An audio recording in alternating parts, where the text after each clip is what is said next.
ইন্নাল হামদুলিল্লাহ আসসালাতু ওয়াসসালামু আলা মাল্লা নাবিয়্যা বা'দা ওয়া আলা আলিহি ওয়া সাহবিহি ওয়া বারিক ওয়াসাল্লাম।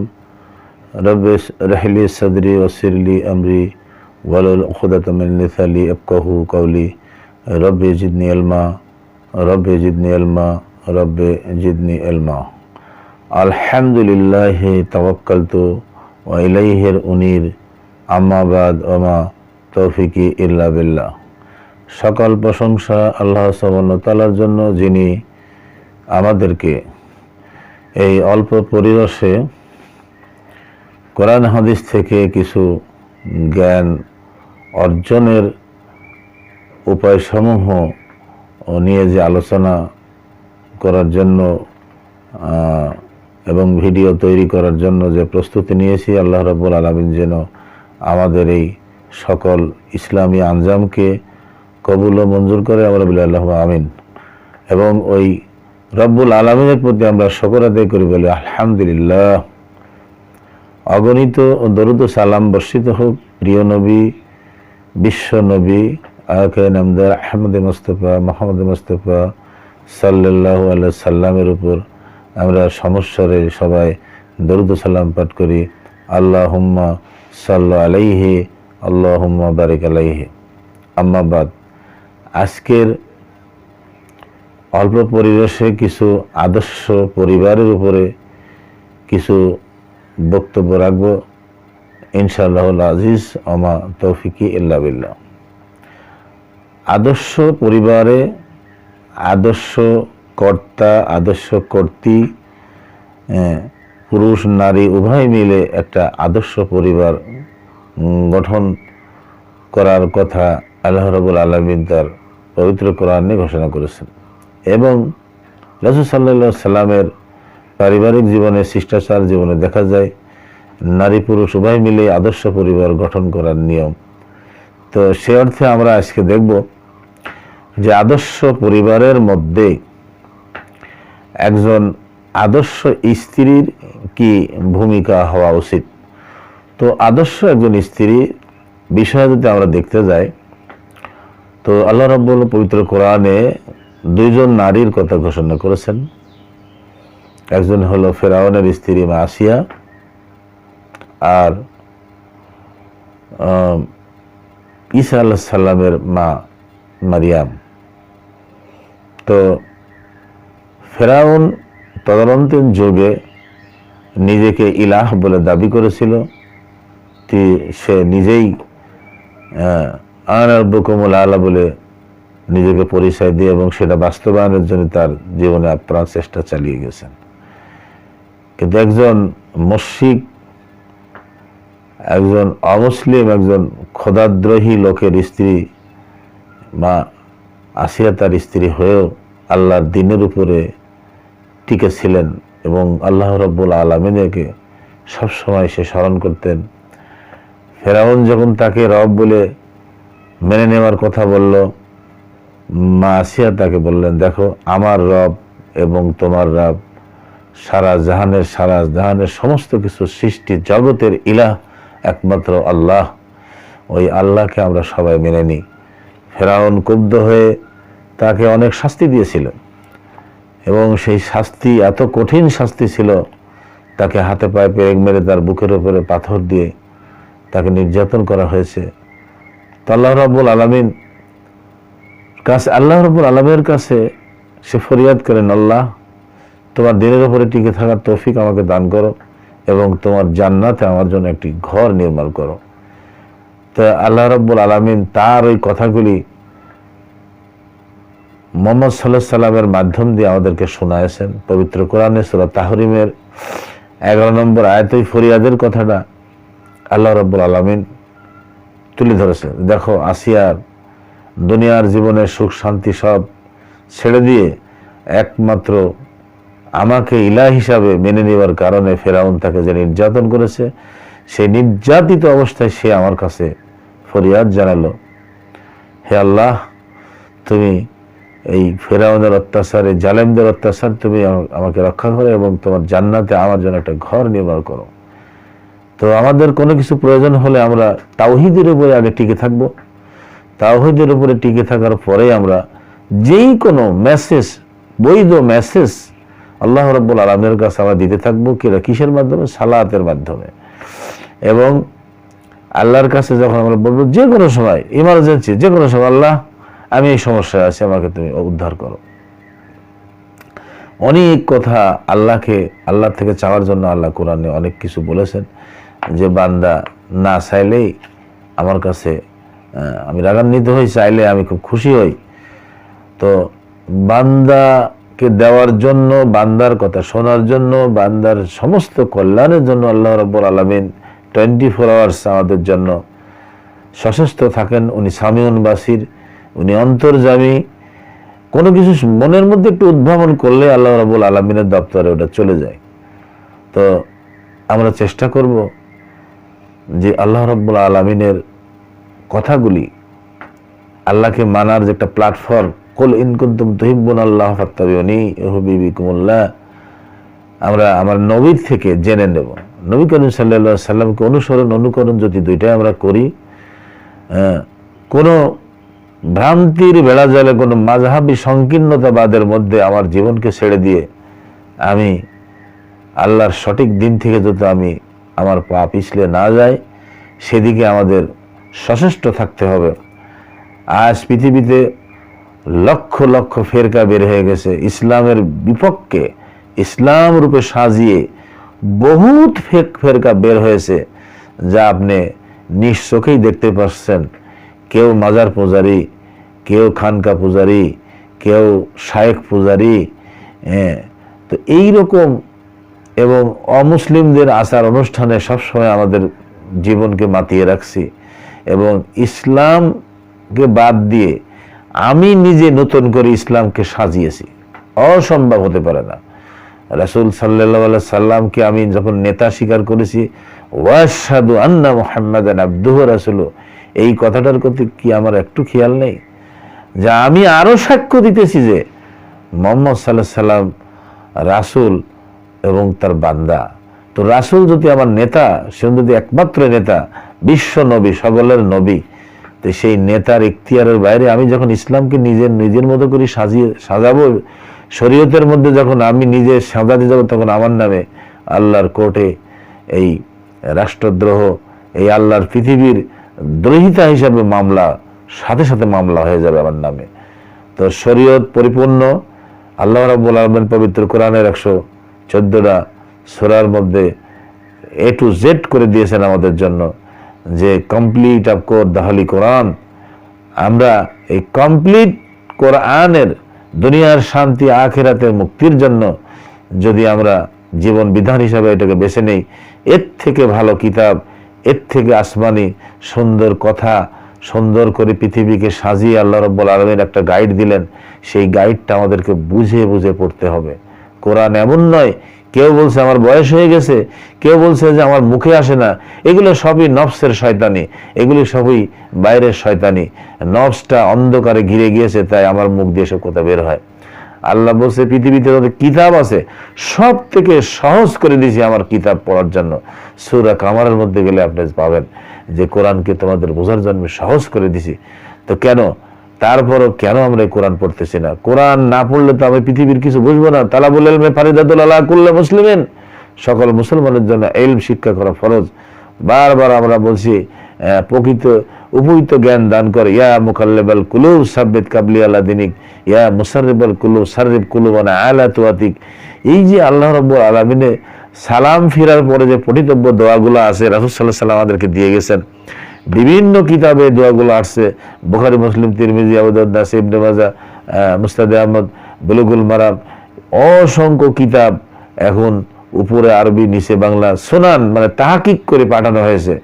এই যুগেও যদি আমরা এই পৃথিবী হাতের মুঠোয়, এই আল্লাহ রাব্বুল আলামিন সূরা জিলজালের মধ্যে সে কথা বলেই দিয়েছে, ফামা ইয়ামাল মিসকালা যাররাতিন খায়রান ইয়ারা ওমা ইয়ামাল মিসকালা যাররাতিন শাররান ইয়ারা। এইভাবে কোরআনের মধ্যে আল্লাহ বলে দিয়েছে, অণু থেকে পরমাণু, যেটা চোখে দেখা যায় না, অতটুকু পরিমাণ নেকি বদি সবকিছু আমার কাছে ধরা থাকবে, সবকিছু আমি তোমাদের চোখের সামনে দেখাতে পারবো। বান্দা চ্যালেঞ্জ করলে তার জবান বন্ধ করে দেওয়া হবে, তার হস্তপদ সব আল্লাহর সঙ্গে কথা বলবে। এই কথাগুলি আমাদের মাথায় রেখেই আমাদের সমাজ পরিচালনা করতে গিয়ে, আদর্শ পরিবার গঠন করতে গেলে আমরা কোরআন থেকে জ্ঞান নেব, রাসূল সাল্লাল্লাহু আলাইহি ওয়াসাল্লামের সহিহ হাদিস থেকে জ্ঞান নিয়ে আমরা আমার পরিবারগুলোকে সুন্দর করে সাজাবো ইনশাআল্লাহ আজিজ। তো আমরা আজকে দেখি আদর্শ স্ত্রীর মধ্যে মা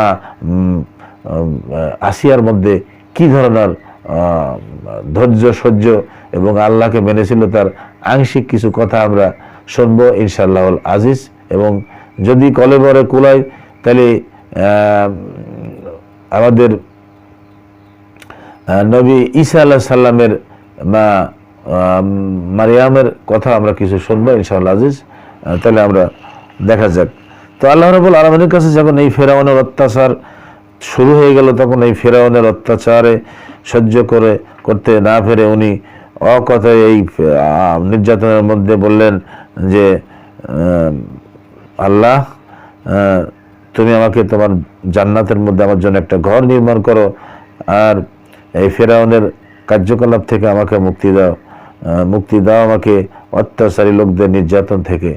এটা সূরা তাহরিমের 11 নম্বর আয়াতে আল্লাহ রাব্বুল আলামিন নবীর মাধ্যম দিয়ে আমাদেরকে শোনায়েছেন। আমরা মুমিন নরনারী পুরুষের নারী অবস্থা কি হতে পারে তা দেখা ও তার সাথে সঙ্গতি রক্ষা করার উদ্দেশ্যে আল্লাহ তাআলা ফেরাউনের স্ত্রীকে দৃষ্টান্ত হিসেবে পেশ করেছেন। প্রতাপশালী ফেরাউন কঠোর শাস্তির মুখোমুখি হয়েও আসিয়া চরম ইমানের পরিচয় দিয়ে মুমিন নারী পুরুষের জন্য এক উজ্জ্বল দৃষ্টান্ত। তিনি চূড়ান্ত ইমানের পরিচয় দিয়ে আল্লাহর নিকট ঘর বানানোর আবেদন করেছেন। ফেরাউন ও তার অত্যাচারী সম্প্রদায় হতে বাঁচতে চেয়েছেন। দ্বিতীয় দৃষ্টান্ত হচ্ছে ঈসা আলাইহিস সালামের মা মারিয়ামের আদর্শ। তিনি পবিত্রতা, সততা, আল্লাহ ভীরুতা জ্বলন্ত প্রতীক, যা কিয়ামত পর্যন্ত এই কিতাবের মাধ্যমে আমরা জানতে পেরেছি আল্লাহ তাআলার বাণী। আর আর ইমরানের কন্যা মারিয়াম, যিনি তার যৌনাঙ্গের পূর্ণ রক্ষণাবেক্ষণ করেছেন, তখন আমি তার মধ্যে আমার থেকে রূহ ফুঁকে দিয়েছি। তিনি তার প্রতিপালকের সব কথা, তার কিতাব সমূহের সততা মেনে নিয়েছেন। বস্তুত তিনি ছিলেন নিয়মিত ইবাদতকারিণী, আল্লাহর আদেশ পালনকারিণী, বিনয়ী লোকদের অন্তর্ভুক্ত। সূরা তাহরিমের মধ্যে 12 নম্বর আয়াতে আপনি এগুলো পাবেন, পড়বেন। তো দেখেন, আদর্শ নারী, আদর্শ স্ত্রী না হলে আদর্শ পরিবার গঠন করা যায় না। আপনি যখন নিজে যদি আদর্শের উপরে প্রতিষ্ঠিত না হন, তাহলে আপনি আদর্শ স্ত্রী কল্পনা করেন কিভাবে? আপনি মুসলিম পরিবারে জন্মগ্রহণ করে আপনি চাচ্ছেন যে আমি একটা আদর্শ পরিবার গঠন করব, তাহলে আপনাকে আর মুসলমানের নিয়ম হলো ইসলামী নিয়মকরণ নিজে শিখতে হবে, নিজে আগে পালন করতে হবে, তারপর মানুষকে বলতে হবে, চাইতে হবে। আপনি আদর্শ পরিবার চান, আদর্শ পরিবার গঠন করতে আপনাকে 5 ওয়াক্ত সালাত, সিয়াম, যাকাত, হজ এগুলোর মধ্যে আবার খেয়াল রাখতে হবে। তাওহীদের মধ্যে আপনার খেয়াল রাখতে হবে। আপনার ইবাদতগুলো রাসূল সাল্লাল্লাহু আলাইহি ওয়াসাল্লামের তরিকা অনুযায়ী হচ্ছে কিনা, আপনার ইমানি শক্তি বৃদ্ধি পায়, কমা বাড়া করে ইমান। তাহলে আপনি যদি পড়াশোনা না করেন, তাহলে আপনাকে শয়তান চতুর্দিক দিয়ে ব্যারিকেড দেবে। সূরা বাকারার মধ্যে শয়তান চ্যালেঞ্জ করেছে। আল্লাহ রাব্বুল আলামিন বলেছে, আমার বান্দা আমার কাছে 5 বার ক্ষমা চায় বা সারা দিন ক্ষমা চায়, ওই বান্দা বান্দিকে আমি সবসময় রক্ষা করি। তা আমিও রাসূল সাল্লাল্লাহু আলাইহি ওয়াসাল্লামের শিষ্টাচার অনুযায়ী তাওহীদে রুবুবিয়া, তাওহীদ উলুহিয়া, তাওহীদ আসমা ওয়া সিফাতের জ্ঞান আমার ভিতরে যদি না থাকে, আমার অজান্তেই শিরক হয়ে যাবে, আমার অজান্তেই বেদাত হয়ে যাবে। এই কোরআন হাদিস যদি আমার জীবনের সাথে আমি গেঁথে না নেই, শিক্ষা গ্রহণ আমি না করি, তাহলে দুনিয়াবি খায়েশে মত্ত হয়ে কাম ক্রোধ লোভ মোহর দিকে আমি চলে যাব। তাহলে কি হবে? আমি ধ্বংসের দ্বার প্রান্তে যাব। ইবাদত ঠিকই করবো, কিন্তু ইবাদতগুলো রাসূলের তরিকায় যদি না হয়, নিশ্চিত আমার জায়গা জাহান্নাম। সে কথা আল্লাহ সূরা গাশিয়ার মধ্যে বলেছেন। বান্দা ইবাদত করতে করতে ক্লান্ত শান্ত হয়ে যাবে, আমি বিক্ষিপ্ত ধুলাকণার ন্যায় তাদের ইবাদতকে উড়িয়ে দেব। তারপরে কি করব? জাহান্নামে দগ্ধ করব। আসুন ভাই, বান্দাবান্দি, মুসলিম বান্দাবান্দিদেরকে আমি আহ্বান করব, আপনারা যদি আদর্শ পরিবার গঠন করতে চান, একটা বাড়িতে আদর্শ মা, আদর্শ স্ত্রী, আদর্শ বোন, আদর্শ মেয়ে, এইভাবে আমরা যদি আদর্শ পরিবার গঠন না করি, তাহলে কোনোদিনই রাসূল সাল্লাল্লাহু আলাইহি ওয়াসাল্লামের তরিকা অনুযায়ী আমরা না চলি, তাহলে কশিকালেও আমাদের আদর্শ পরিবার গঠন হবে না। তো আদর্শ স্ত্রী হিসাবে আল্লাহ রাব্বুল আলামিন দুইজন নারীর কথা ঘোষণা করছে। আমি দ্বিতীয় জনের কথা নিয়ে আপনাদের সাথে আলোচনা করছি।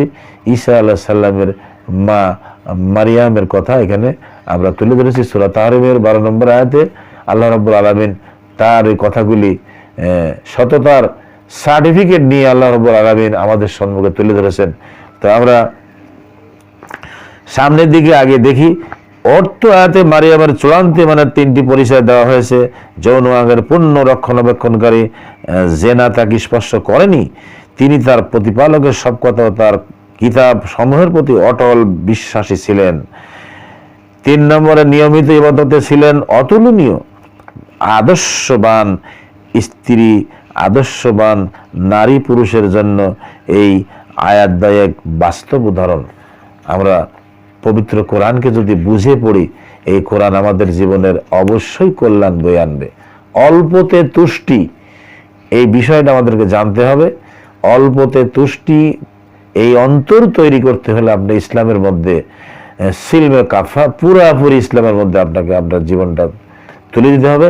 তাহলে দেখেন আপনার দিল, আপনার অন্তর, আপনার নফস প্রশান্তিতে ভরে যাবে। আল্লাহর ইবাদত করলে আপনার দিলটা খুব প্রশান্তি মনে হবে। আল্লাহ রাব্বুল আলামিন ওই আত্মাকে ডেকে ডেকে বলছে, ইয়া ইয়া আইয়ুহাল,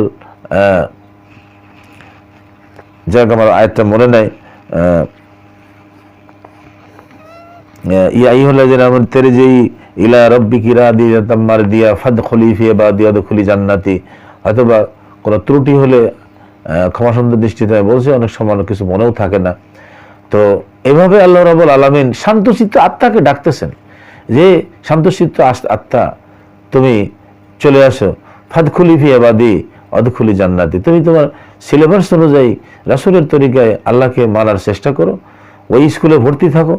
হ্যাঁ, তোমার অন্তরের মধ্যে সবসময় আল্লাহর প্রতি আল্লাহ ভীতি থাকতে হবে, আল্লাহকে ভয় করার মতো ভয় করতে হবে। তাহলেই ওই আত্মাকে আল্লাহ অবশ্যই জান্নাতে দেবে। তো আল্লাহ রাব্বুল আলামিন আবু মুসা রাহিমাহুল্লাহ থেকে বর্ণিত, রাসূল সাল্লাল্লাহু আলাইহি সাল্লাম বলেছেন, পুরুষদের মধ্যে অনেকেই পূর্ণ ঈমানদার হয়েছেন, কিন্তু নারীদের মধ্যে ইমরানের কন্যা হতে পুরুষদের মধ্যে অনেকেই পূর্ণ ঈমানদার হয়েছেন, কিন্তু নারীদের মধ্যে ইমরানের কন্যা মারিয়াম এবং ফেরাউনের স্ত্রী আসিয়া ব্যতীত আর কেউই পূর্ণ ঈমানদার হতে পারেনি। খুব কঠিন কথা, আমরা এগুলো সুন্দর করে বুঝবো যে আল্লাহ রাব্বুল আলামিন কেন এই কথা বলতেছেন। তিনি আরো বলেছেন, সব নারীর উপর আয়েশার মর্যাদা এমন যেমন সব রকমের খাদ্য সামগ্রীর উপর সারিদের মর্যাদা। তো আবু মুসা আশআরী থেকে কথাটা আসছে। দেখেন এই হাদিসগুলো বুখারীতে আছে, আপনারা দেখে নেবেন, মুসলিম শরীফে আছে, মিশকাতেও আসছে। তো রুটির টুকরা টুকরা করে গোস্তের ঝোলের মধ্যে ভিজিয়ে দেওয়াকে সারিদ বলে। তো এখানে সারিদের বিষয়টা এখানে আসছে যে সব নারীর উপর আয়েশার মর্যাদা এমন যেমন সব রকমের খাদ্য সামগ্রীর উপর সারিদের মর্যাদা। এটা খাদ্যর কথা বলা হয়েছে, যে হয়তো আরবের কোনো একটা শিষ্টাচারের মধ্যে সারিদকে তারা খুব ভালোবাসতো। সারিদটা কি? রুটি টুকরা টুকরা করে গোস্তের ঝোলের ভিতরে ভিজিয়ে ভিজিয়ে খাওয়াকে ওটাকে তারা সারিদ বলে।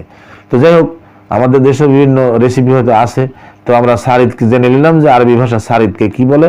তো তাদের খাদ্যের মধ্যে এই ঝোল রুটি দিয়ে গোস্ত ঝোল খাওয়াকে তারা সারিদ বলতো। তো মা আয়েশার কথা এখানে উল্লেখ করেছেন। আবু মুসা আশআরী থেকে রাসূলুল্লাহ সাল্লাল্লাহু আলাইহি সাল্লাম বলেছেন, এই হাদিস আসছে যে যে সব নারীর উপর আয়েশা মর্যাদা যেমন যেমন এমন যেমন সব রকমের খাদ্য সামগ্রীর উপর সারিদের মর্যাদা। দেখেন মা আয়েশার মর্যাদার কথাটা হাদিসে আসছে এখানে। তো যাই হোক, আর ক্রমান্বয়ে দেখেন হাদিস থেকে কিভাবে আগাচ্ছে, কার মর্যাদা কিভাবে তার জীবনটাকে আল্লাহর রাসূলের কথা দিয়ে, আল্লাহর কোরআনের দিয়ে সাজিয়ে তার জীবনটাকে যখনই তৈরি করেছেন, ক্রমান্বয়ে আল্লাহ রাব্বুল আলামিন তাদের কথাগুলি আংশিকভাবেও কোরআনে তুলে ধরেছেন, অনেক নারীর কথা। তো আলী রাদিয়াল্লাহু আনহু বলেন, আমি রাসূল সাল্লাল্লাহু আলাইহি সাল্লামকে বলতে শুনেছি, মারিয়াম বিনতু ইমরান হচ্ছেন সমস্ত নারীর মধ্যে শ্রেষ্ঠ, আর খাদিজা বিনতু খুলাইলিদ হচ্ছেন বর্তমান দুনিয়ার সমস্ত নারী সমাজের মধ্যে শ্রেষ্ঠ। তো মা খাদিজার কথা এখানে কেন বলা হয়েছে আমরা কি বুঝতে পেরেছি? মা খাদিজা রাসূল সাল্লাল্লাহু আলাইহি সাল্লামের জীবনে আসার পরে আল্লাহ পাক তার এত ধৈর্য দিয়েছিলেন, রাসূল সাল্লাল্লাহু আলাইহি সাল্লামের জন্য উনি অনেক খেদমত করেছেন। যারা হাজিরা হজে গেছেন তারা বুঝতে পারবেন তার খেদমতের বিষয়টা।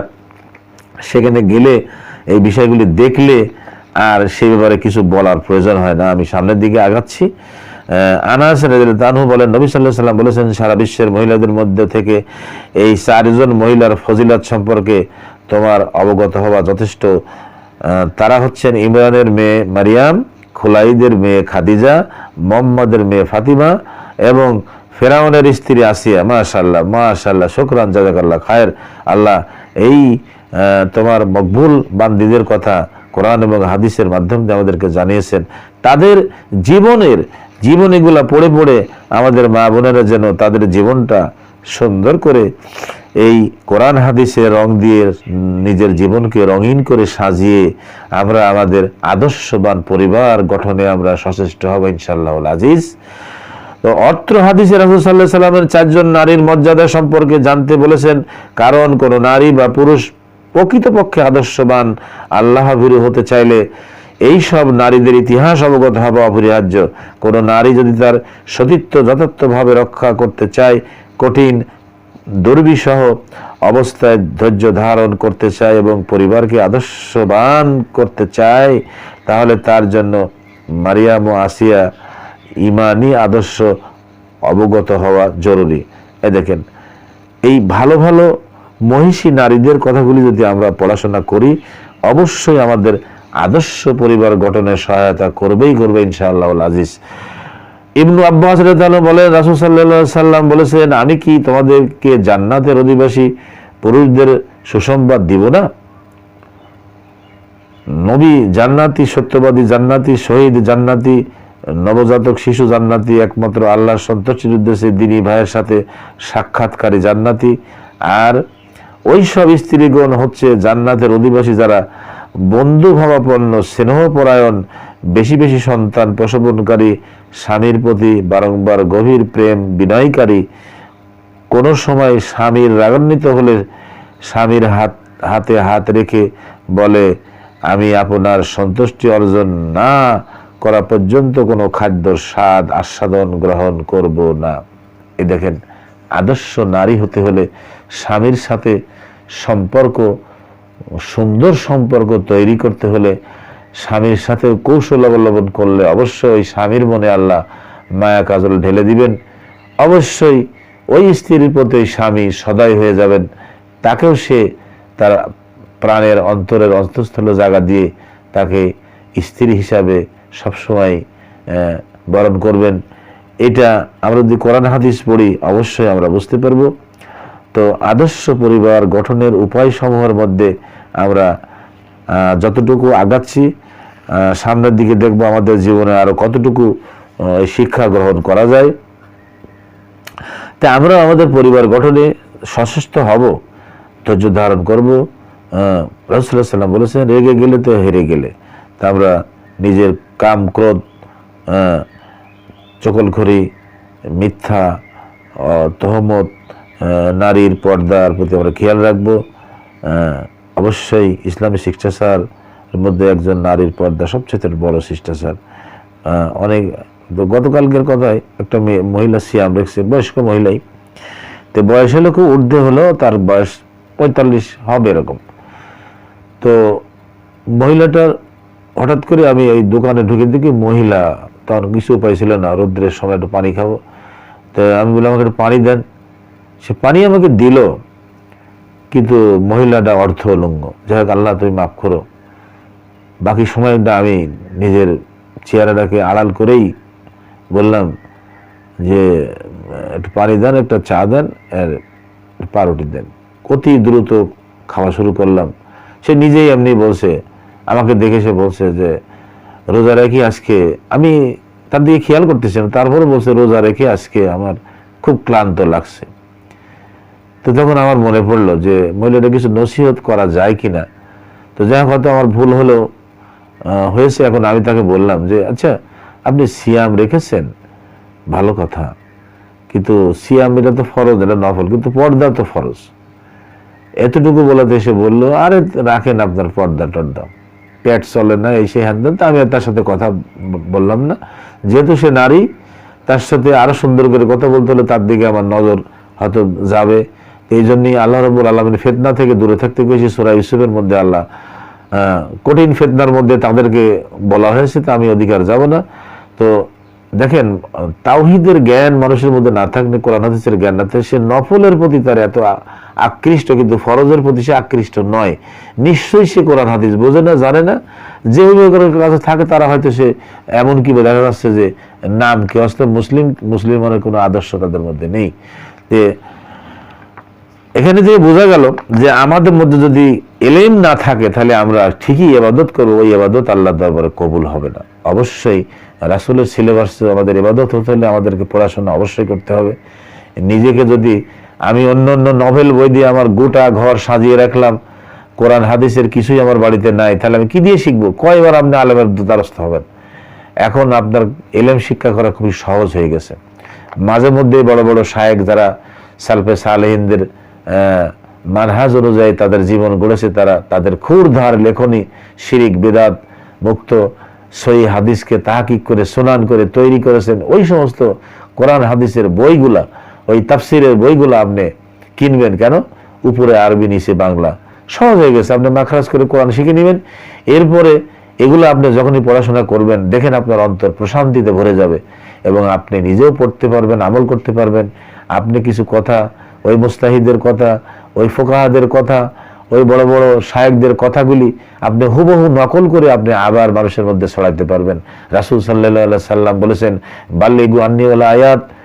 তা আমরা এটা চেষ্টা করব যে বড় মাপের আলেম হলেই যে ইসলামের দাওয়াত দেওয়া যাবে, আর বড় মাপের আলেম না হলে যে কথা বলা যাবে না। তো এই মাযহাবী সংকীর্ণতাবাদের মধ্যে আপনারা পড়ে থেকে এই সমস্ত ফিকহি মতবাদ, যেটা কোরআন হাদিসের সাথে মিলে না, ওই ফিকহি মতবাদ থেকে আমাদেরকে ফিরে এসে সুন্নাহ অনুযায়ী আমাদের জীবন করতে হবে। আমরা চেষ্টা করব কোনটা সহিহ, কোনটা জয়ীব, কোনটা সাজ, কোন হাদিসটা মধ্যে ইনকিতা আছে, এই সমস্ত হাদিসগুলাকে কওলি ফেউলি যত রকমের হাদিস থাক, এই বিষয়গুলি আমরা পড়াশোনা করলে আজকাল পাবো। প্রত্যেকটা ভালো ভালো ব্র্যান্ডের কিতাবের প্রথম দিকে দেখেন হাদিস কত প্রকার এবং কত রকমের হতে পারে। তাদের মধ্যে একটা রাবির স্মৃতিভ্রষ্ট হলে কি হবে, কত পার্সেন্ট হাদিস সত্য বলে আর কত পার্সেন্ট মিথ্যা বলে, তার প্রতি শায়েখরা তাদেরকে কি বলেছে, সমস্ত কথা আপনি পাবেন। এখন আপনিও পড়ে পড়ে আপনার জীবনটা সুন্দর করে সাজান এবং সহিহ হাদিস থেকে, কোরআনের শাব্দিক ব্যাখ্যা থেকে মানুষকে আপনি বলতে পারবেন, কোনো অসুবিধা নেই। কিন্তু না জেনে না বুঝে আপনি পড়াশোনা না করে আপনি হুট করে একটা কথা বলে ফেলবেন। ওই কথাটা রাসূল সাল্লাল্লাহু আলাইহি ওয়াসাল্লাম বলেছে, তুমি যেই কথাটা আমার নামে ধাবিত করলে, ওই কথাটা যদি আমার না হয়, নিশ্চিত জেনে রাখো তোমার জায়গা জাহান্নাম। এরপরে আল্লাহ রাব্বুল আলামিন কি বলেছে কোরআনের মধ্যে? স্পষ্ট কথা বলেছেন, যে ব্যক্তি কথা বলে স্পষ্ট দলিল সহকারে বলতে হবে। সূরা নাহলের মধ্যে বলেছে স্পষ্ট দলিল সহকারে কথা বলা এবং দলিল সহকারে আপনাকে বুঝে নিতে হবে। ফাতাবাইয়ানু, আপনি যাচাই করতে হবে। রাসূল সাল্লাল্লাহু আলাইহি ওয়াসাল্লাম যাচাইয়ের কথা বলেছেন যে ওই ব্যক্তি মিথ্যাবাদী হওয়ার জন্য ওই পর্যন্ত যথেষ্ট, সে যা শুনলো যাচাই ছাড়াই আমল করলো। তাহলে এবার আসেন, আপনি রাসূলের হাদিস মানবেন কিনা কোন? আপনি যদি যাচাই ছাড়া আমল শুরু করেন, তাহলে দেখা যাচ্ছে আপনাকে অন্ধকারের মধ্যে ঠেলে দিয়েছে। ঠিকই আমল করতেছেন, কিন্তু এই আমলটা রাসূলের সিলেবাসে নেই। অথচ আপনি তো ভালো মনে করি বেদাত মানুষ কিন্তু ভালো মনে করি করে। ওই দেখেন গা শিরিকও না জেনে সে মনে করছে যে এটা ভালো করছে, এটা শিরিক না, এটাই মনে হয় অন্য ইবাদত না। আপনার দ্বারা শিরিক হচ্ছে আপনি জানেন না। আপনি রাস্তার থেকে ঘুরে আসি, আপনার আম্মার গলা ধরে কাঁদছেন, হু হু করে কাঁদছে, মাও কাঁদছে, আহা ও বেটা তোর কি হয়েছে, তুই তুই কাঁদিস কা? ও মা আমার কাজ আর পাতি না, তো কি হয়েছে তুই বল। ছেলে এখন বলছে যে মা আমি যাই দেখি যে একটা গাড়ি আসছে, গাড়িটা ব্রেক করলো, গাড়ির ভিতরে এত ভিড়, আমি ঠেলাঠেলি করে উঠতে পারলাম না। যাক, মনে করলাম যাক উঠি নাই, ভালো করে এত ঘড়ির মধ্যে যাবো না, পরে যাবো। তো যাক, যে কারণে আমি উঠলাম না, গাড়িটা চলে গেল। পরবর্তী গাড়িতে আমি উঠে যায়, কিছু দূর যায়, দেখছি যে ওই গাড়িটা 3টা পোল্ট্রি খায় 8 জন লোক মারা গেছে। এটা দেখে মা আমার মনের ভিতরে আর ধৈর্য ধরলাম, বাজার করা বাদ দিয়ে আমি নাবি অন্য গাড়ি ধরে বাড়িতে চলে আসছি। ও মা, তুমি আমার কাছে পাইতে না। আপনি এখন বলতে পারেন যে এর মধ্যে শিরিক কোথায়? কোথায় এর মধ্যে শিরিক হয়েছে? এইটা যখন আপনি জানবেন যে কোথায় ওই ব্যক্তি শিরিক করতেছে, হ্যাঁ, তো মা তো আবেগে তার, ও আমার নাড়ি ছিড়া ধন, আজ তুই আমার কোলে থেকে চলে গেলে আমার কি হইতো, তুই ওই গাড়িতে উঠিসনি, ভালোই করেছিস। এখানেও সেও কিন্তু ওই লাইনে চলে গেছে। আপনি দেখেন, আপনি বলছেন যে বিশ্বাস করেন, এই জমিটুক যদি আমার না থাকতো আমি একদম ভাতে মরে যাইতাম। ওই ছেলেটার চাকরি যদি না থাকতো তাহলে আমরা একেবারে না খায় মরে যেতাম, বানে ভাসি যাইতাম। মানুষ আল্লাহ ছাড়া কসম খাওয়া নিষেধ। দেখেন, হাজারো কসম, বিভিন্ন মরা কাঠ শুয়ে, সাওয়াদের মাথায় ধার দিয়ে, কোরআন মাথায় নিয়ে, কত রকম। এই মাযহাবি দেখেন অনেক আলেম আছে, তারা আল্লাহকে খোদা বলছে। তা আমি অতদূর যাবো না, শিরকের উপরে যখন আলোচনা করবো ইনশাল্লাহ যেগুলো পাবেন ইনশাল্লাহ। তো আমি এটা বলছি, দেখেন শিষ্টাচার কি জিনিস, আপনি পড়াশোনা না করলে আপনার ভিতরে এগুলো জ্ঞান আসবে না।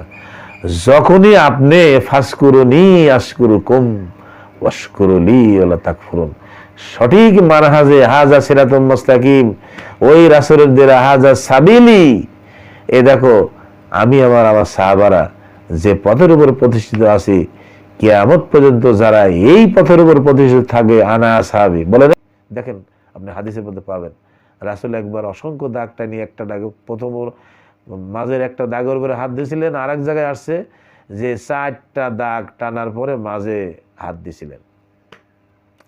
এতে আপনাকে বুঝতে হবে যে রাসূল সাল্লাল্লাহু আলাইহি সাল্লাম যেভাবে আমাদেরকে আঙ্গুল দিয়ে দিয়ে কোরআনের আয়াত দিয়ে নিজে সমাজের মধ্যে সাহাবাদেরকে নিয়ে কোরআন হাদিস যেভাবে বুঝাইছে, আপনাকে ওইভাবে বুঝতে হবে। আপনি বুঝে আপনি কোন যে কার কথা শুনবো, সবাই তো বলে যে আমার দিকে আসো, এ কথা আল্লাহ, আপনি বলবেন আল্লাহ বলেছে। কেন ভাই? আপনি যদি আগে টাকা পয়সা ছিল না, আল্লাহ আপনার 2টা ছেলে বিদেশ গেছে, টাকা পয়সা হয়েছে, ছেলেরা বলছে যে আব্বা এদিকে আর থাকবো না, ওই পারমাণবিক হয়েছে, এদিকে থাকা যাবে না, চলেন পাবনার দিকে একটু জমি কেনেন, একটু দূরে যায়, অথবা রাজশাহীতে জমি কেনেন, একটু দূরে যায়। তা আপনি যখন শহরে ধরেন, আপনি কোনোদিন লেখাপড়া করেন না, মূর্খ, তা আপনি আপনার ছেলেও ধরিলেন মূর্খ। তা আপনারা যখন জমি কিনবেন, তাহলে জমি কি আপনি না দেখে কিনবেন? অবশ্যই না। আপনি একেবারে ওই ডিএসের থেকে শুরু করবেন, ডিএস, এসএ, আরএস, সিএস, যত রেকর্ড আছে, কোন কার থেকে কে প্রাপ্ত, কার থেকে কে প্রাপ্ত, এই জমির বর্তমান মালিক কিভাবে মালিক হলো, আপনি ওই উকিল মোড় দিয়ে সুন্দর করে তার সমস্ত কাগজ যাচাই করে যদি সঠিক নেওয়া যায়, সেরপরে আপনি সিদ্ধান্ত নেবেন যেখানে বায়না করব কি করব না। কেন ভাই? দুনিয়ার জীবনে কাজ করতে গিয়ে, দুনিয়ার জীবনে আপনার জীবনকে আরো সুন্দর করে ডেকোরেশন করার জন্য, ভালো রিল্যাক্সে থাকার জন্য আপনি পারমাণবিক ছেড়ে সুন্দর একটা নির্মল পরিবেশ বান্ধব জায়গায় যাওয়ার জন্য আপনি দূরে সরে যাচ্ছেন, জমি কিনতেছেন, এত ব্রেন বুদ্ধি, আপনার তীক্ষ্ণ বুদ্ধি তখন খাটাচ্ছেন। কেন? কোরআন হাদিস মারার জন্য কি আপনি বুদ্ধি খাটাবেন না? যেইটা আপনাকে পরীক্ষার ফিল্ডে পাঠানো হয়েছে, আর আপনি এই পরীক্ষার ফিল্ডে এসে আপনি আওলাদের ফেতনা, তো আওলাদের আগে আল্লাহ কাছে ফেতনা কখন হয়? যখনই আপনি শিষ্টাচার বাদ দিয়ে আপনার ছেলে মেয়েকে জেনারেল লাইনে পড়াচ্ছেন, বাটপার তৈরি করতেছেন, আর এই বাটপারের কথাটা আপনি মানুষের কাছে আলোচনা করছেন। আমার ছেলে বিসিএস ক্যাডার, আমার ছেলে সরকারের থেকে পাশ করি এত টাকা পায়। আপনার ছেলে লাস্টে যায়, প্রথম চেয়ারম্যান হলো, তারপরে এমপি হলো, উপজেলা চেয়ারম্যান হলো, তারপর যায় মন্ত্রিত্ব পাইলো। এই বাটপার কোটি কোটি টাকা নিজে মারি দিচ্ছে রেমিটেন্সের টাকা, এবং সুইস ব্যাংকে নিয়ে যায় বিদেশে টাকা তুলছে। আর এই পাগল পা ফাটারা এ দেশ বিদেশ বিভিন্ন জায়গায় খাটে ওই রেমিটেন্সের টাকাগুলি দিচ্ছে। তাই ওই ডলারওয়ালাদের সাথে আমরা প্রতিযোগিতা করি, কোনো রকম আন্তর্জাতিক ব্যবসার সাথে আমাদের সরকার টিকে আছে। তা আমি চাচ্ছি ছেলে মেয়েদেরকে আপনারা বাটপার তৈরি করবেন না। আপনার মেয়েকে বিশ্ববিদ্যালয়ে দিয়েছেন, আপনি কি জানেন তারা কোথায়, কি তাদের কোন শিষ্টাচারে তারা চলে? না, কোরআন হাদিস জেনারেল সবই এখন মাদ্রাসায় পড়া সম্ভব। আপনার মেয়েকে, আপনার ছেলেকে হ্যাঁ, ছেলেকে আপনি জেনারেল লাইনে পড়ান, কিন্তু আপনি ছোট থেকে কি আপনি ইসলামিক শিষ্টাচার দিয়ে আপনার ছেলেকে গড়ে তুলেছেন? না, তোলেন নাই। এইভাবে যদি আপনি শক্ত মজবুত ভিত্তির মধ্যে যদি আপনার ইমান আকিদা দিয়ে আপনার ছেলেকে গড়ে তুলতেন, আপনার ছেলে জেনারেল লাইনে গেলেও সে কোনো জঙ্গি দল করতো না, সে কোনো দুনিয়াবী জীবনের খায়েশের যত দল আছে এগুলা দল সে করতো না। তার জীবনটা কোরআন হাদিস দিয়ে সাজিয়ে রাখতো। সে যদি কোনো পদে যেত, সেই পদে যায় কোনোদিন সে ঘুষ খাইতো না। তার রিজেক আল্লাহর তরফ থেকে যেভাবে মাপা হয়েছে সেই রিজেকের উপর তওয়াক্কুল থেকেই সে দেশ গড়ত। এইরকম সুন্দর সুন্দর স্কলারদেরকে যদি আপনারা সমাজে, রাষ্ট্রে, সব জায়গায় প্রতিষ্ঠিত করে ক্ষমতার আসীনে দেন, অবশ্যই এই দেশটা স্বর্ণ দিয়ে গড়া যাবে ইনশাআল্লাহ। আজ যেটা কোনো ভুল নাই। তো আমরা চেষ্টা করব আমাদের ছেলে মেয়েদেরকে এভাবে আদর্শ পরিবার গঠন করতে হলে আমাদেরকে ওই রাসূল সাল্লাল্লাহু আলাইহি সাল্লামের সিলেবাসেই ফিরে যেতে হবে। আমরা অর্থ হাদিসের দিকে আবার ফিরে যাই। আমি এখানে জান্নাতবাসী এবং বন্ধু বান্ধব স্নেহপরায়ণ যে নারীদের কথা বলা হয়েছে, যে কোন কোন জাতীয় নারীরা জান্নাতে যাবে, কাদের জন্য আল্লাহ জান্নাত রেডি করেছেন, এবং কিভাবে আপনার জীবনটা ওইভাবে যদি গড়েন তাহলে কী হবে, আমি আপনার সন্তুষ্টি অর্জন না করা পর্যন্ত কোনো খাদ্য স্বাদ গ্রহণ করবে না। ওই যে ওই মহিলা তার স্বামীকে এইভাবে কৌশলে আদরের সাথেই বলতে থাকবে, তখন অবশ্যই তার স্বামীর মনে মায়া কাজল আসবেই আল্লাহর তরফ থেকে। তাহলে তাদের জীবনটা সুখময় হবে, তাদের সুন্দর করে তারা জীবন গড়তে পারবে। আর অর্থ হাদিসে এমন নারীর আদর্শ প্রকাশ হয়েছে যা জান্নাতি। হাদিসে 4টি গুণের অধিকারিণী নারীদের জান্নাতি বলা হয়েছে। স্বামীকে খুব বেশি ভালোবাসা, ঘন ঘন সন্তান প্রসব করা, স্বামীর সাথে বারংবার গভীর প্রেমে বিনিময়ে অনুরাগী হওয়া, স্বামীর কোনো কারণবশত রাগান্বিত হলে স্বামীকে রাজি খুশি না করা পর্যন্ত খাদ্য না খাবার দৃঢ় প্রত্যয় পরিকল্পনা তৈরি করা, ওইগুলি আদর্শ নারীর পরিচয়। তো আদর্শ নারীর পরিচয় সম্পর্কে যতটুকু বললাম, মা বোনদের বান্দিদেরকে আমি বলবো যে যার বিয়ে হয় নাই সেও আদর্শ পরিবার, আদর্শ নারী, রাসূল সাল্লাল্লাহু আলাইহি ওয়াসাল্লামের তরিকা অনুযায়ী যারা বই লিখেছে, আপনি তাদের বই পড়ে যদি আপনি সুন্দর করে আগে থেকে জীবনটা মধ্যে যদি এগুলো থাকে, অবশ্যই আপনিও সেভাবে আদর্শ পরিবার গঠন করতে পারবেন, নিজেকে আদর্শ নারী হিসাবে গঠন করতে পারবেন ইনশাআল্লাহ আজিজ। আমরা এইরকম ভালো ভালো শায়েখদের অসংখ্য শিরিক বিদআত মুক্ত এবং পবিত্র কোরআন ও সহিহ হাদিস অনুযায়ী অনেক বই লিখিত হয়েছে। এখন আমরা চেষ্টা করব ওই বইগুলা কিনে আমাদের পরিবারের মধ্যে দেব। আর এই খেদমত যারা করতেছে, যেমন আমাদের একটা ইকরা ফান্ড আছে, আপনাকে বলবো যে আমরা মানুষের মধ্যে এই সহিহ হাদিসের বই অনেক অসংখ্য বই এ পর্যন্ত দেওয়া হয়েছে, এখনও দিয়ে থাকি। তা আপনারা চেষ্টা করবেন, দোয়া রাখবেন এই ইকরা ফান্ড যেন আমাদের আল্লাহ কিয়ামত পর্যন্ত বলবৎ রাখে। আমরা এই সহিহ হাদিস এবং কোরআন কায়দা, এই সমস্ত বই পুস্তক, যত রকমের শিষ্টাচারের সিলেবাস আছে, সব বইগুলা, দোয়া খায়ের যত রকমের আছে সব বই আমরা ওই বিভিন্ন এই ইসলামিক ইকরা ইসলামিক ফ্যান্সের সাথে যারা শরিক আছে, আমরা সবাই মিলে এই বইগুলো কিনে কিনে আমরা মানুষের দোরগোড়া পৌঁছায় দিচ্ছি। আপনারা এই ইকরা ইসলামিক ফ্যান্সের সাথে শরিক হবেন। এই ইকরা ইসলামিক ফ্যান্সের বিকাশ নাম্বার হলো 01303 126175, 01303 126175, 01303 126175, অথবা এই মোবাইল নাম্বারে কল করে আমার থেকে বিস্তারিত জেনে নেবেন। যদি মনে করেন যে আমি লেখাপড়া জানি না, তাই জ্ঞানের আলো মানুষকে কিভাবে দান করব, আপনি এই ফ্যান্সের সাথে শরিক হন। আপনার দেওয়া ওই 50-100 টাকার থেকে শুরু করি 1 লাখ, 2 লাখ, 5 লাখ, 10 লাখ, যার যেমন খুশি, আপনি এই সঠিক তথ্যগুলা, কোরআন হাদিসের তথ্যগুলো যারা তাদের ক্ষুরধার লেখনীর মাধ্যম দিয়ে মানুষের খেদমত করে যাচ্ছে, আপনি ওখান থেকে সেই বইগুলো যারা কিনে, যারা বুঝে তারাই কিনতেছে। অবশ্যই আমরা এই ব্যাপারে পড়াশোনা করতেছি, ইনশাআল্লাহ দোয়া রাখবেন যাতে আমরাও খুশি, দূরের ছাত্র না, নার্সারির ছাত্র মাত্র, তবে চেষ্টা করতেছি কোরআন হাদিস থেকে কিছু শিক্ষা গ্রহণ করার জন্য। এবং ওই হুবহু কোরআন হাদিসে যেভাবে সফটওয়্যার করা আছে, ওই সালফে সালেহিনদের মাধ্যমে ওই সফটওয়্যার অনুযায়ী মানুষকে যতটুকু পারি বলি, এর মধ্যে ভুল ত্রুটি থাকতে পারে। তো চেষ্টা করবেন সবসময় ওই ফ্যান্সের সাথে সম্পৃক্ত থেকে আপনিও মানুষের মধ্যে জ্ঞানের আলো ছড়াতে পারবেন। আপনি যদি দাওয়াতি কাজ না করেন, আল্লাহ রাব্বুল আলামিন সূরা হিজরের 99 নম্বর আয়াতে আপনাকে বলেছে তোমার মৃত্যু পর্যন্ত তুমি ইবাদত করো। তাহলে ইবাদতের মধ্যে কি দাওয়াতি কাজ নেই? আপনি এখনই চলে যান সূরা আলে ইমরানের মধ্যে যান, দেখেন আপনাকে আল্লাহ কি বলছে, যে তোমরা ঐক্যবদ্ধভাবে আমার রুজ্জুকে আঁকড়ে ধরো। তাহলে ঐক্যবদ্ধ মুসলিমদের কুল্লু মুসলিম একওয়ান, আপনারা ঐক্যবদ্ধ হন। কিসের দলাদলি, কিসের মারামারি, কিসের কি? আপনি দিন বুঝতেছেন না, আপনি এত বেশি বুঝেন কেন? ভালো করে আসেন তো, আপনারা এক প্ল্যাটফর্মে আসার জন্য আপনারা বসেন। তবে হ্যাঁ, আসবে না এটাও রাসূল সাল্লাল্লাহু আলাইহি ওয়াসাল্লাম বলেছে, আল্লাহ রাব্বুল আলামিন বিভিন্ন কোরআনের আয়াতে বলেছে মানুষ সবাই এক প্ল্যাটফর্মে আসবে না। কেন আসবে না? ওই যে তার নফসের খায়েশের কারণে তারা আসতে পারবে না। তো যারা সঠিক পথে আসে, এই সঠিক পথের লোকগুলো হয়তো এক প্ল্যাটফর্মে আসার জন্য সচেষ্ট থাকবে। তো আপনারা চেষ্টা করবেন কোরআন হাদিসে হুবহু যা আসছে তা দিয়েই মানুষের খেদমত করবেন, দেখেন আপনার খেদমত ইনশাল্লাহ কাজে লাগবে। তো এই জ্ঞানের আলো দান করার পিছনে আমরা কিছু শ্রম দিচ্ছি। এই শ্রমের সার্থক হওয়ার জন্য আমি আপনাদেরকেও, যারা এই শ্রমের সাথে সম্পৃক্ত হতে চান, মোবাইলে যোগাযোগ করবেন এবং এই মোবাইলে এই নাম্বারটা বিকাশ নাম্বার দেওয়া আছে। আপনারা যদি পারেন যে দূর থেকেও আপনি এই বিকাশে টাকা দিয়ে সহায়তা করবেন, আপনার টাকাগুলা অবশ্যই সৎ কাজে সদাকা হিসাবে ব্যবহার হবে।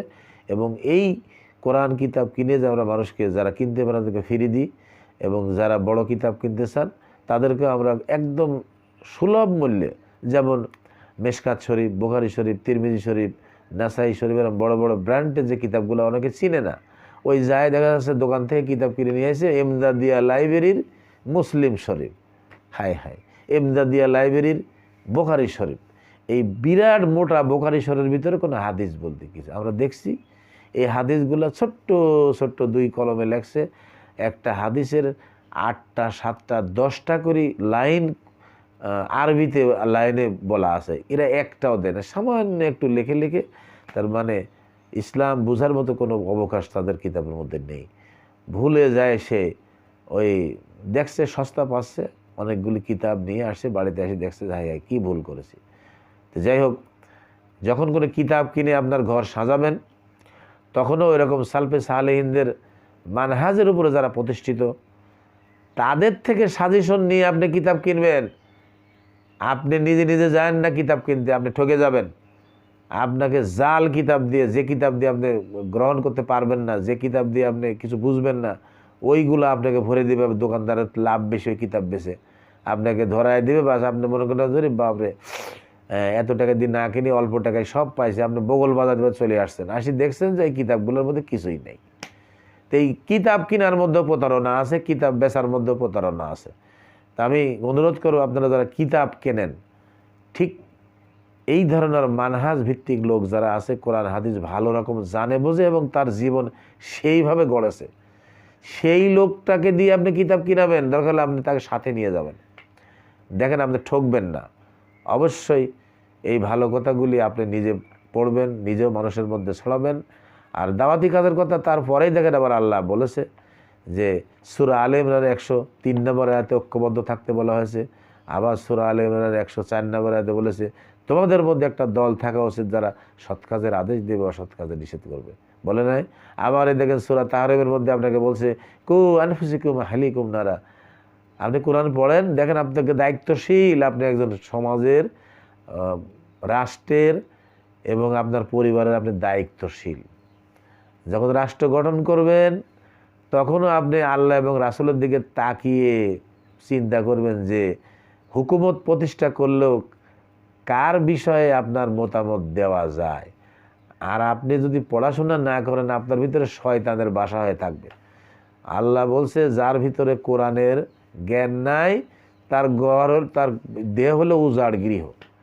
তো উজাড় গৃহের মধ্যে কি থাকে? তেলাপোকা, টিকটিকি, কীট পতঙ্গ, পোকা মাকড়, মাকড়সার বাসা। তো এটা দিয়ে তো জীবন রাঙাতে আল্লাহ বলে নাই। আল্লাহ বলছে কোরআন হাদিস দিয়ে আপনার জীবন রাঙাবেন, তখন আপনার অন্তরটা প্রশান্তিতে ভরে যাবে আর আপনার খেদমত করাও সুবিধা হবে। আপনি যে ইসলামের খেদমত করবেন, আপনার ভিতরে কিছুই জানা নাই, তো কী দিয়ে খেদমত করবেন? আপনি ভালো করে পড়াশোনা করেন, সামান্য সময় নিয়ে আপনি পৃথিবীতে আসছেন, আর আখিরাতে জিন্দিগি আবাদুল আবাদুল জিন্দিগি ওটা শেষ হবে না, কিন্তু দুনিয়ার জীবন তো শেষ আছে।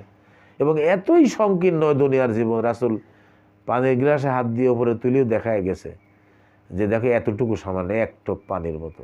এখন আপনি হেলাই আলসামি করি এটা শেষ করবেন না, সবসময় আপনার জিহ্বাটা আল্লাহর জিকির ফিকির দিয়ে, আল্লাহর জিকির দিয়ে তরতাজা রেখে সিলেবাস অনুযায়ী আমল যদি না করেন তো অবশ্যই আমি আপনি ঠকে যাব। অনেক কিছু শেখার আমাদের বাকি আছে। আমি এই দাওয়াতি কাজ করতে গিয়ে আমি দেখছি যে ভালো ভালো পরিবারের মধ্যে 4টা 5টা করে আলেম তৈরি হয়েছে, কিন্তু শিরিক বেদাত মুক্ত ইমান তৈরি হয় নাই। তো যদি তাদেরকে বলা হয় যে যে ব্যক্তি জেনে শুনে শিরিক এবং বেদাত করবে তার ফরজ নফল কোনো ইবাদতই কবুল হবে না, তারা মেনে নিতে চাচ্ছে না। কথাগুলো ওই হাদিস তারা মেনে নিতে চাচ্ছে না, যেহেতু তার পক্ষে চলে যাচ্ছে হাদিসটা। সেও এরকম সিলেবাসের বাইরে আমল করে, কেউ সালাম ফিরাস পরে মাথায় হাত দেয়, কেউ গাড় মুখ মাথা টাথা মোছে, কেউ আবার দেখা যায় যে আপনার এই একামতের টাইমে আঙ্গুলে বৃদ্ধ আঙ্গুলে ফু দিয়ে চোখ রগড়াচ্ছে। কেউ আবার আর একটা কী যেন কথা বলে এর মধ্যে। আর ইমাম সাহেব তো জীবনেও মুসল্লির দিকে ঘুরে বলে না যে আপনারা পায়ে পা কাঁধে কাঁধ মিলে কাতার সোজা করুন, কবুস সালাদ শুরু হচ্ছে, তো এই সমস্ত কথা তারা বলে না, এমনি ঘুরে সালাদ শুরু করে। রাসূল সাল্লাল্লাহু আলাইহি ওয়াসাল্লাম প্রত্যেক ফরজ সালাতের পরে মুসল্লির দিকে ফিরে বসতেন, আর ইনারা ফিরে বসে আসরের টাইমে আর ফজরের টাইমে। আর বাদ বাকি টাইমে ওনারা বানিয়ে নিয়েছেন যে আর তো কোনো সালাত নেই, ও ঘোরার প্রয়োজন নেই। রাসূল ঘুরে বসেন, আপনি ঘুরবেন না মানে হোয়ার ইউ, আমি আপনি কে? আপনি তো এখানে দেখেন আপনি একটা শিষ্টাচারকে একদম কবর দিয়ে রাখেছেন। তা আমরা চেষ্টা করব রাসূলের সুন্নতকে জিন্দা করার জন্য, আর আমরা নিজেদের মন গড়ে ইবাদত করব না। রাসূল সাল্লাল্লাহু আলাইহি ওয়াসাল্লাম যেভাবে ইবাদত করতে করেছে আমরা সেভাবে করব। তো আদর্শ পরিবার গঠনে আর সামান্য একটু নিচে শুনবো, শোনার পরেই বই থেকে দেখি কি কতটুকু শোনা যায়। আবু হুরায়রা রাদিয়াল্লাহু আনহু বলেছেন, রাসূল সাল্লাল্লাহু আলাইহি ওয়াসাল্লাম বলেছেন, নারীরা রাস্তার মধ্যে দিয়ে চলাচল করবে না। তার মানে এইভাবে বলছে যে তোমরা বেশি বিনা কারণে রাস্তায় বেশি হাঁটাহাঁটির প্রয়োজন নাই। কেন এত বাজারঘাটে বারবার আমি অনেক দেখেছি কিছু সাধারণ পরিবার এই কোনো রকম নুনান্তে পান্তা ফুরায়, সেই জাতীয় লোকদের ওয়াইফও দেখা যায় একদম মানে এই তার ইয়ংই রয়ে গেছে, সেই মহিলার অর্ধ ল্যাংটা হয়, সবসময় বাজারে ঘোরে। এ মানে তার পুরুষদেরকে পাত্তাই দেয় না। এগুলো আপনারা করবেন না। আপনারা মেয়েরা শালীনতা বজায় চলেন, আপনি মুসলিম নারী যেভাবে চলে সেভাবে চলবেন। আপনাকে তো চিনতে, আপনি এই জন্য বলতেছে, এখানে বলা হয়েছে চিনতে সুবিধা কি, আপনি মুসলিম নারী হিসাবে তাকে চিনা যায় যে হ্যাঁ এই নারীটা মুসলিম নারী, এই যে সুন্দর করে পর্দা। আর আপনি বলছেন যে এই জন্য মুখ খুলে রাখার নাম চিনা না। আপনি যে মুসলিম নারী এই শিষ্টাচারের মধ্যে আপনি আছেন, এইভাবে যাতে আপনাকে মুসলিম বলে চিনা যায়। আর আপনি বলছেন না ওই চিনার জন্য মুখ খুলে রাখতে গেছে, না এটা হবে না। যে আপনার চিনার ফাউন্ডেশন তো মুখ, আপনার যে মনের মধ্যে বিভিন্ন শয়তানি কথা উদ্রেক হয়, আপনার চোখ দিয়ে যে দেখলে উদ্রেক হয়, তাহলে সেটা আপনি দেখবেন না। আপনি সেটা যেখানে ফিতনা আছে সেখান থেকে ফিতনা নিরসনের জন্য আল্লাহ রাব্বুল আলামিন মানুষকে বলেছে ফিতনা থেকে তোমরা সরে থেকো। রাসূল সাল্লাল্লাহু আলাইহি ওয়াসাল্লাম বলেছে ফিতনা যেখানে আছে সেখান থেকে তোমরা সরে থেকো, আর মানুষকে সঠিক কথাগুলো বলার চেষ্টা করো। তো এখানে নারীদেরকে বিনা কারণে রাস্তায় বেশি চলাচল, দেখুন আপনার ডাক্তারের কাছে যাবেন, কারো রোগীর আপনার ছেলে, আপনার বোন, ভাগ্নি বা আপনার হাজব্যান্ড কেউ অসুস্থ হয়েছে, হঠাৎ হাসপাতালে নিতে হবে, আপনাকে অবশ্যই হয়তো যেতে হবে। আপনার শালীনতা আপনি বজায় যাবেন। বিনা কারণে তুচ্ছ একটা জিনিস কেনার জন্য আপনি দৌড়ে বাজারে চলে যান, না, এটা মুসলিম নারীর স্বভাব নয়। আপনারা যত পারেন খুব সতর্ক অবস্থায় চলবেন। এখানে নারীদের রাস্তায় চলার আদর্শ বর্ণনা করা হয়েছে। আদর্শ নারীর পরিচয় হচ্ছে তারা রাস্তার এক পাশ দিয়ে চলাচল করবে। বর্তমান সমাজে এই হাদিসের সম্পূর্ণ বিপরীত দেখা যায়। তারা একেবারে বুক ফুলে হাঁটে এবং পুরুষের শরীরের সাথে শরীর লাগাই দিয়ে ধাক্কা দিয়ে আবার নিজেকে খুব মানে স্মার্ট মনে করি হাসতে হাসতে তারা চলে যাচ্ছে। তো যাই হোক, এগুলা সম্পূর্ণই শিষ্টাচার বহির্ভূত কাজ, এটা জাহিলি যুগের নারীদের কাজ। এগুলো করবেন না। আপনারা সবসময় নিজের শালীনতা বজায়, যদি প্রয়োজন হয় রাস্তার এক পাশ দিয়ে সুন্দর করে আস্তে করে পার হয়ে যাবেন, বিনা কারণে বেশি ঘোরাঘুরি করবেন না। সাইদ ইবনে আবু ওয়াক্কাস রাদিয়াল্লাহু আনহু বলেন, রাসূল সাল্লাল্লাহু আলাইহি সাল্লাম বলেছেন, সৌভাগ্যবান হওয়ার 4টি জিনিস রয়েছে। সেটা হলো সতী সাধ্বী স্ত্রী, প্রশস্ত বাসস্থান, সৎ উপযুক্ত প্রতিবেশী, আরামদায়ক যানবাহন। আর দুর্ভাগ্যবান হওয়ার 4টি জিনিস হচ্ছে খারাপ প্রতিবেশী, মন্দ আচরণের স্ত্রী, বিপজ্জনক যানবাহন, সংকীর্ণ বাসস্থল। এই সমস্ত জিনিসের থেকে হেফাজত থাকার জন্য বলা হচ্ছে। এগুলা আপনারা অনেক মুস্তাদ আরেকে হাকিমের মধ্যে আসছে, মুস্তাদ আহমের মধ্যে আসছে, সহিহ ইবনে হিব্বানের মধ্যে আসছে, সিলসিলা সহিহার মধ্যে। এই হাদিসগুলো আপনি ইসলামিক শিষ্টাচারের আপনি নিরাপদ চলাফেরা, নিরাপদ থাকার জন্য যে শিষ্টাচার প্রয়োজন, যে উপযুক্ত জায়গার দরকার, সে ব্যাপারে হাদিসই আনা হয়েছে। কেন আপনারা আপনার জীবনে সেভাবে সাজাবেন না? আমরা সাজানোর জন্য চেষ্টা করবো ইনশাআল্লাহ আজিজ। আবু হুরায়রা রাদিয়াল্লাহু আনহু বলেন, একদা রাসূল সাল্লাল্লাহু আলাইহি সাল্লামকে জিজ্ঞেস করা হয়েছিল কে সবচেয়ে উত্তম নারী। তো রাসূল সাল্লাল্লাহু আলাইহি সাল্লাম বললেন, যে স্ত্রী তার স্বামীকে খুশি করতে পারে, স্বামী যখন তার দিকে লক্ষ্য করে, স্বামী যখন তাকে আদেশ করে, তখন স্বামীর আদেশ যথাযথ মান্য করে, আর তার নিজের ব্যাপারে এবং নিজের সম্পদের ব্যাপারে স্বামী যা অপছন্দ করে সে তা করে না। তো স্বামীর পছন্দের দিকেও তার স্ত্রীর খেয়াল রাখতে হবে। আপনি আদর্শ পরিবার গঠন করতে হলে, আদর্শবান স্ত্রী হতে হলে স্বামীর কথাগুলি প্রতি আপনারা খেয়াল রাখবেন। তো এখানে আদর্শবান নারীর 3টি গুণ বর্ণনা করা হয়েছে। এমন হাসি, যাকে মুস্কি হাসি বলা হয়, স্বামীর দৃষ্টি আকর্ষণ করা, সদা সর্বদা স্বামীর আদেশ পালন প্রস্তুত থাকা, নিজের ব্যাপারে এবং নিজের অর্থের ব্যাপারে স্বামীর ইচ্ছার বিরোধিতা না করা। হুসাইন ইবনে মেহসান তার ফুফু আসমা রাদিয়াল্লাহু আনহু থেকে বর্ণনা করেছেন, তার ফুফু তার কোনো প্রয়োজনের জন্য রাসূল সাল্লাল্লাহু আলাইহি সাল্লামের কাছে গেলেন। রাসূল সাল্লাল্লাহু আলাইহি সাল্লাম তার প্রয়োজন পূর্ণ করলেন। অতঃপর রাসূল সাল্লাল্লাহু আলাইহি সাল্লাম বললেন, তোমার স্বামী আছে কি? সে বলল, হ্যাঁ আছে। রাসূল সাল্লাল্লাহু আলাইহি সাল্লাম বললেন, তুমি তার কাছে কেমন স্ত্রী? সে বলল, আমি তার খিদমত করতে কম করি না, তবে আমি তার ব্যাপারে অপারগ হই। রাসূল সাল্লাল্লাহু আলাইহি সাল্লাম তাকে বললেন, তুমি যা বলছো সে ব্যাপারে চিন্তা করো, তুমি তার থেকে কোথায় যাবে? নিশ্চয়ই সে তোমার জান্নাত ও জাহান্নাম। তো মুসলিম বান্দি মা বোনদেরকে আমি বলবো যে স্বামীর খেদমতে সচেষ্ট থাকবেন। স্বামীর রাগান্বিত হলে হয়তো আপনার জান্নাতে যাওয়া কষ্ট হয়ে যাবে। স্বামীর সন্তুষ্টির উপর খেয়াল করেই আপনি ধৈর্য সহকারে সংসার করবেন। সাধারণ দোষ ত্রুটিতেই অনেক কিছু করবেন না, ধৈর্যশীলের পরিচয় দিবেন। যেহেতু রাসূল সাল্লাল্লাহু আলাইহি সাল্লাম নিজে বলে গেছেন, যদি রাসূলকে আমরা নেতা মানি, তাহলে রাসূলের শিষ্টাচার অনুযায়ী আমাদের জীবন পরিচালনা করতে হবে। রাগ সম্বরণ করেই সংসার করবেন। তো ধৈর্য ধারণ করে আল্লাহর কাছে মেসেজ পাঠাবেন যে, আল্লাহ আমি এই অসুবিধা আছে, তুমি সমাধান করো। অবশ্যই আল্লাহ রাব্বুল আলামিন সমাধান করে দেবেন ইনশাআল্লাহুল আজিজ। আমরা অর্থ হাদিসে স্ত্রীকে 3টি বিষয় বলা হয়েছে। স্ত্রীকে স্বামীর ইচ্ছা অনুযায়ী প্রেরণ হওয়া সচেষ্ট করতে হবে, স্বামীর খিদমত করার জন্য যথেষ্ট চেষ্টা করতে হবে। কোনো সময় তার নিকট অপারগতা প্রকাশ করা যাবে না, যে না আমি পারবো না, তুমি যা ইচ্ছা তাই করো, এগুলো বলা যাবে না। যে ঠিক আছে আমি দেখছি, একটু ধৈর্য ধরো, আমি চেষ্টা করছি তোমার জন্য। এইভাবে সান্ত্বনা দিয়ে কথা বলবেন, রাগান্বিতভাবে কথাবার্তা বলবেন না, তাতে আপনার ক্ষতি হবে। একমাত্র আদর্শবান স্ত্রী এগুলির পালন করা কর্তব্য। রাসূল সাল্লাল্লাহু আলাইহি সাল্লাম বলেন, তোমাদের স্ত্রী মধ্যে সবচেয়ে উত্তম হচ্ছে এমন নারী যার স্নেহপরায়ণা, ঘন ঘন সন্তান প্রসবনকারী, সমব্যথী, মানে একজনের ব্যথা আর একজনের ব্যথিত হওয়া, সান্ত্বনার বাণী প্রকাশ করা, প্রদানকারিণী, সোহাগিনী। সুনানে বাইহাকি আর সুনানুল কুবরাতে আসছে, সিলসিলা সহিহাতে হাদিসগুলো আসছে। সিলসিলা সহিহা আপনার থাকে, আপনার হাদিস নাম্বার দেখে নেবেন, 1849 নম্বর হাদিস। বাইহাকি সুনানুল কুবরা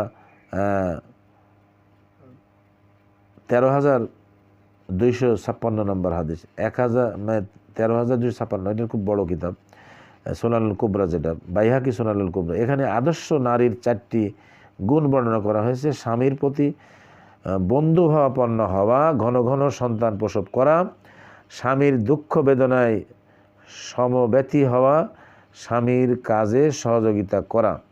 রাসূল সাল্লাল্লাহু আলাইহি সাল্লাম বলেছেন, তোমরা কুমারীদের বিবাহ করো, কেননা তাদের মুখ বেশি মিষ্টি, তারা অধিক গর্ভধারণী এবং অল্পতেই তুষ্ট। এটা ইবনু মাজাতে হাদিস আসছে, বাইহাকিতে আসছে, মিশকাতে আসছে, সিলসিলাতে আসছে। আমরা দেখে নেব ইনশাআল্লাহ আজিজ। হাদিসে আদর্শবান নারীর 3টি গুণ বলা হয়েছে। মিষ্টি মুখ হওয়া, অর্থাৎ কোনো সময় রাগম বশত গরম হয়ে স্বামীর সাথে কোনো কথা না বলা, বেশি বেশি সন্তান দেওয়া, অল্পে তুষ্ট হওয়া এবং স্বামী যে কোনো জিনিসের প্রতি আপত্তি পেশ স্বামীর আনা যে কোনো জিনিসের প্রতি আপত্তি পেশ না করা, যাতে তার হয়তো মন খারাপ হতে পারে। তো আদর্শ নারীর ব্যাপারে এই কথাগুলো এখানে আসছে। সাহাবা রাদিয়াল্লাহু বলেন, আমরা যদি জানতে পারতাম যে কোন সম্পদ সবচেয়ে উত্তম, তবে তার সঞ্চয় করতাম। রাসূল সাল্লাল্লাহু আলাইহি ওয়াসাল্লাম বলেন, তোমাদের জন্য শ্রেষ্ঠ সম্পদ হচ্ছে সবসময় আল্লাহকে স্মরণকারী জিহ্বা, শুকরিয়া আদায়কারী অন্তর এবং এমন ইমানদার স্ত্রী যে তার স্বামীকে দ্বীনের ব্যাপারে সাহায্য করে। দেখেন কত সুন্দর শিষ্টাচার আমাদের রাসূল সাল্লাল্লাহু আলাইহি ওয়াসাল্লাম আমাদেরকে দিয়ে গেছেন। আমরা এইভাবে আমাদের জীবন করব, আল্লাহর জিকির দিয়ে আমাদের জিহ্বাকে তরতাজা রাখবো, সবসময় সময় মতো সালাত আদায় করব এবং পরিবার গঠনে রাসূল সাল্লাল্লাহু আলাইহি ওয়াসাল্লামের শিষ্টাচারের প্রতি আমরা খেয়াল রাখবো। তাহলে অবশ্যই আমরা সুন্দর জীবনযাপন করতে পারবো এবং এই আদর্শ পরিবার গঠনে এই সুন্দর জীবনযাপন করার সিলেবাসগুলি আমাদের রাসূল সাল্লাল্লাহু আলাইহি ওয়াসাল্লামের সিলেবাস থেকে নিতে হবে। অর্থ হাদিসে 3টি বিষয়ে শ্রেষ্ঠ সম্পদ বলা হয়েছে আল্লাহর জিকিরকারী জিহ্বা, যার জিহ্বা সবসময় আল্লাহকে স্মরণ করে, তাসবিহ পাঠ করে ও ক্ষমা চায়, তার জন্য তার জিহ্বা শ্রেষ্ঠ সম্পদ। যে ব্যক্তি সবসময় আল্লাহর রাসূলের সিলেবাস অনুযায়ী তাসবিহ তাহলিল করে এবং আল্লাহর কাছে ক্ষমা চায়, তার জিহ্বা সবথেকে ভালো বলা হয়েছে। আমরা চেষ্টা করব আর জিহ্বাটা আমরা রাসূলের তরিকা অনুযায়ী যে সমস্ত সালাম ফিরার পরে পঠিত দোয়া, এমনি চলার সময় যে সমস্ত দোয়া খায়ের করতেন, সেইগুলো আমরা সবসময় পাঠ করব। আমাদের জিহ্বাকে জিকির দিয়ে তরতাজা রাখবো। যার অন্তর আল্লাহর অনুগ্রহের প্রতি শুকরিয়া আদায় করে, তার জন্য তার অন্তর শ্রেষ্ঠ সম্পদ। যে ব্যক্তি সব সময় আল্লাহ আমি এই বিপদে আছি, আল্লাহ আমার এই অসুবিধা, আল্লাহ আমি হয়তো ভুল পথে যাচ্ছি, আমাকে তুমি সঠিক পথে আনো, ইহদিনাস সিরাতাল মুস্তাকিম, আনআমতা আলাইহিম, নিয়ামত প্রাপ্ত বান্দাদের, যারা তোমার নিয়ামত প্রাপ্ত বান্দা ওই দিকে আমাকে নিও। গায়রিল মাগযুবি আলাইহিম ওয়ালাদ-দাল্লিন, আল্লাহ ওই গজবপ্রাপ্ত পথভ্রষ্ট যারা তোমার দ্বীনকে নিভিয়ে দিতে চায়, ওই জাতীয় লোকদের পথে আমাকে চালিও না, আমাকে তার থেকে হেফাজত করো। তো এরপরে আমিন বললে দেখা যায় তাদের গাও জ্বলে যায়, না জানি তার ওই দোয়া কি কবুলই হয়ে গেল। তো যাই হোক, আমরা চেষ্টা করব কোরআন হাদিসে যেটুকু পড়বো সেটা বুঝে আমল করব, তাহলে আমাদের জীবনটা সুন্দর হবে ইনশাআল্লাহ আজিজ। তো আজকে কলেবর বৃদ্ধি না করে আমি আদর্শ পরিবার গঠনে আমার যতটুকু আজকে সম্ভব, আদর্শ একজন স্ত্রীর কি ভূমিকা হতে পারে এবং ওই স্ত্রীর স্বামীরও কী ধরনের ভূমিকা থাকা উচিত আদর্শ পরিবার গঠনে, এই আদর্শ পরিবার বইটি থেকে আপনাদেরকে আমি যতটুকু বললাম। তো এর মধ্যেও হয়তো আমি একজন মানুষ, ভুল ত্রুটির ঊর্ধ্বে আমিও নয়, হয়তো কোনো কিছু ছাড় পড়েছে বা কোনো ভুল ত্রুটি যদি ধরা পড়ে ক্ষমাসুন্দর দৃষ্টিতে দেখবেন। আর আগামীতে এই চ্যানেলটিকে আপনারা সাবস্ক্রাইব করবেন, বেল আইকনে ক্লিক করবেন, শেয়ার কমেন্ট লাইক করবেন, যাতে আগামীতে ভিডিও পেতে সহজ হয়। আর আমার জন্য দোয়া করবেন যে আমি আগামীতে যেন আরও সুন্দর করে আরও বেশি ভালো ভিডিও তৈরি করে আপনাদের সামনে উপস্থাপন করতে পারি। আমরা সবাই বলি আল্লাহুম্মা আমিন। সুবহানাকা আল্লাহুম্মা বিহামদিকা আশহাদু আল্লা ইলাহা ইল্লা আনতা আস্তাগফিরুকা ওয়া আতুবু ইলাইক।